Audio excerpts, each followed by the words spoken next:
Dicen que yo me he callado, que he guardado silencio sobre determinadas cosas y es cierto que no he querido entrar en debates de carácter mediático para desmentir, para intentar aumentar la confusión que se ha creado alrededor de todo este asunto. Pero tengo la conciencia absolutamente tranquila de haber actuado, entiendo que jurídica y políticamente de manera impecable. El día 27 de diciembre pasado se produce una comparecencia de don Lorenzo Olarte que podía haber sido negada en virtud de las normas reglamentarias de este Cabildo, puesto que no era claro que la Infecar sea una institución en la que deba darse cuenta en el Pleno del Cabildo, teniendo en cuenta la representación de Infecar de otras instituciones. Y yo, sin embargo, creo que hice lo correcto, facilité desde el punto de vista reglamentario la propia comparecencia. En esa comparecencia quiero recordar expresamente que don Lorenzo Olarte se manifestó, no sé si en la misma comparecencia o antes, agradeciendo especialmente al presidente del Cabildo que no le hubiese preguntado nada acerca del contenido de su comparecencia. Esto de por sí ya desmiente el que yo pudiera hacer ninguna oferta, ni yo, ni otras personas, entiendo, pero allá cada cual responde de sus hechos, ninguna oferta de silencio cuando yo no sabía lo que iba a decir el señor Olarte en esa comparecencia. La comparecencia se planteó para dar cuenta de la gestión del propio señor Olarte como presidente del Comité Ejecutivo y se aceptó reglamentariamente y el propio señor Olarte declaró que yo no conocía, y no lo conocía de verdad, nada de lo que iba a decir. Por tanto, mal se compagina eso con que le ofreciese nada para que guardase silencio. ¿Silencio sobre qué? Si no sabía de qué iba a hablar. A partir de ese momento, la actuación de esta presidencia ha sido absolutamente impecable. Conocidos los hechos, yo creo que de apariencia más grave que de realidad, pero en fin, a mí no me corresponde juzgar eso. Yo puedo tener mi opinión. Lo que hice fue lo que además la propia portavoz del Grupo Socialista demandó inmediatamente. Esto tiene que ir a los tribunales, a la Fiscalía. Pues perfecto. Yo creo que quien había incumplido el deber previsto en la Ley de Enjuiciamiento Criminal era el propio señor Olarte, que en lugar de denunciarlo aquí en el Pleno tenía que haber presentado una denuncia en el Juzgado de Guardia o haber informado a los órganos colegiados de Infecar. Pero en fin, lo hizo aquí. Yo no. Yo lo que hice fue, al tener conocimiento y en menos de 24 horas, que es lo que prevé la Ley de Enjuiciamiento Criminal, lo envié a la Fiscalía. ¿Qué envié a la Fiscalía? La propia documentación aportada por el señor Olarte y la intervención del señor Domínguez en el propio Pleno. Eso en principio. Y luego la Fiscalía, a partir de ahí, ha pedido alguna documentación complementaria que le hemos mandado de manera inmediata. De manera que esa acusación que le he oído al señor Ramírez de que yo, enviando a la Fiscalía, he tratado de tapar nada, es absolutamente abracadabrante. Es decir, es una cosa, un disparate más de algunos que se han pronunciado. Es decir, que por enviar a la Fiscalía oculto, pues vaya ocultación. ¿Qué hubiese pasado si en lugar de enviar a la Fiscalía hubiésemos dicho no, vamos a abrir una investigación interna en Infecar a ver qué es lo que pasa? Nos habrían acusado de dilación en la comunicación a la Administración de Justicia, que es lo que procedía en este caso. Y esta además es la razón por la que políticamente no procede la Comisión de Investigación. Pero voy a seguir con la narración de los hechos de mi actuación como presidente. Primer punto. A las 24 horas, menos de 24 horas, porque la comparecencia del señor Olarte se produjo sobre las 3 de la tarde del día 27 y a las 12 de la mañana del día siguiente la Fiscalía, no la Fiscalía Anticorrupción, yo no sé a quién corresponde este tema en Fiscalía, yo lo mando a la Fiscalía Provincial y ya decidirán los fiscales por qué cauce transcurre el tema. En menos de 24 horas los fiscales conocían. Segundo hecho, convoco un consejo directivo que es el máximo órgano de Infecar.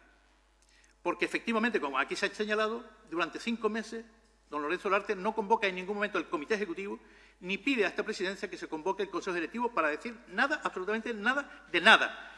Ni de su viaje, ni de sus cosas, ni de su actuación, y mucho menos de estas presuntas irregularidades o ilegalidades que luego denunció aquí. ¿Qué planteo en el Consejo Directivo, que se celebra el 4 de enero? Pues hombre, algo elemental. Primero, el señor Olarte, cuya presidencia ejecutiva derivaba de su condición de miembro del Consejo Directivo, a propuesta de esta presidencia, fue propuesto como presidente de una fundación china, de colaboración china, no china, de colaboración con China, pues ha cesado la confianza de este grupo de gobierno. Porque si hace eso, denuncia aquí sin haber advertido previamente, sin haber convocado a los órganos colegiados, y luego se dedica durante los días siguientes, inmediatamente siguientes, a poner al grupo de gobierno a caer de un burro, pues lógicamente eso no tiene confianza política para continuar ahí. Eso lo hubieran hecho ustedes no en 5 días, como lo hice yo, en 24 horas. Y al mismo tiempo, se olvidan ustedes muy rápidamente de eso, propone un nuevo presidente del Comité Ejecutivo para evitar justamente esa especie de sospecha que se quiere lanzar de que se mantiene allí al señor Domínguez para que oculte no sé qué pruebas y tal, y se nombra a don Alberto Padrón, un prestigioso profesional, que además no va a cobrar nada de Infecar por asumir ese puesto de presidente del Comité Ejecutivo. Por tanto, primero, Fiscalía, propuesta de que don Lorenzo Larte no podía continuar en ese puesto porque era un puesto de confianza del Cabildo, del grupo de gobierno del Cabildo.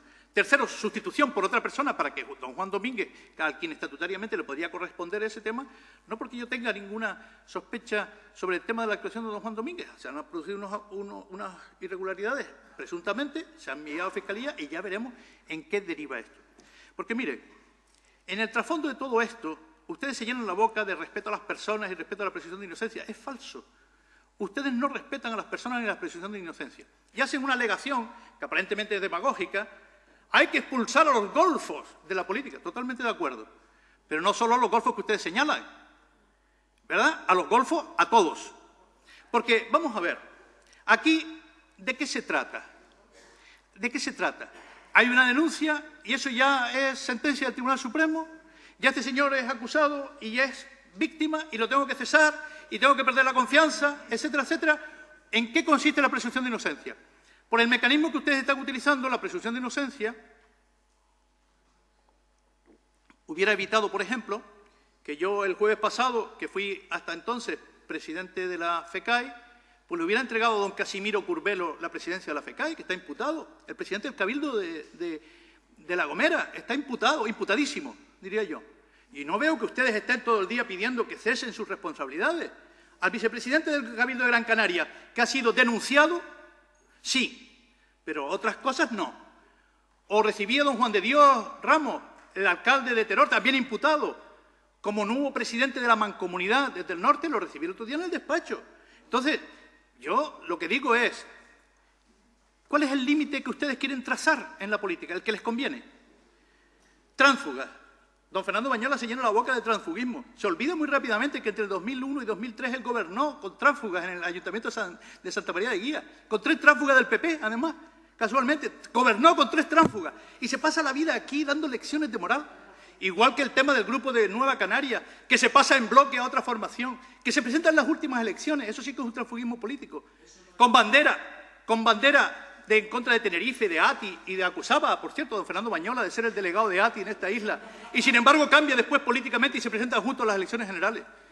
¿De qué tratan ustedes de dar lecciones aquí y a quién? Hoy hablan del tema de Bárcenas, claro. Se olvidan de la Fundación IDEA, casualmente, que sale hoy también, del PSOE y de las retribuciones. Miren ustedes, yo sinceramente creo que todo este asunto es malo. Es malo. Es malo para todos. ¿No creen ustedes que van a sacar rédito político de esto? No lo sacan. No lo sacan. Se ha demostrado en todas las elecciones parciales que se han producido en España, las autonómicas, ustedes, Partido Socialista, fundamentalmente, no sacan rédito de esto. Por supuesto, los nacionalistas tampoco. Con el tema de los Puyol, etcétera, etcétera, tampoco sacan los nacionalistas rédito. Esto no es bueno para nadie. Nosotros creemos que no se trata de ofrecer silencios a nadie. Yo no ofrecí ningún silencio, ni pude ofrecerlo porque, entre otras cosas, no sabía de don Lorenzo Larte qué es lo que iba a decir aquí en el Pleno del Cabildo. Pero, en todo caso, es decir, se tienen conversaciones de tipo político, hay cosas... O sea, yo podría decir, por ejemplo, que el CSN ofreció que no se ocupaba de don Juan Domínguez, ni denunciaba nada, ni lo expulsaba si incorporábamos a don Juan Martel, concejal de Telde, aquí al Cabildo. Podría decirlo.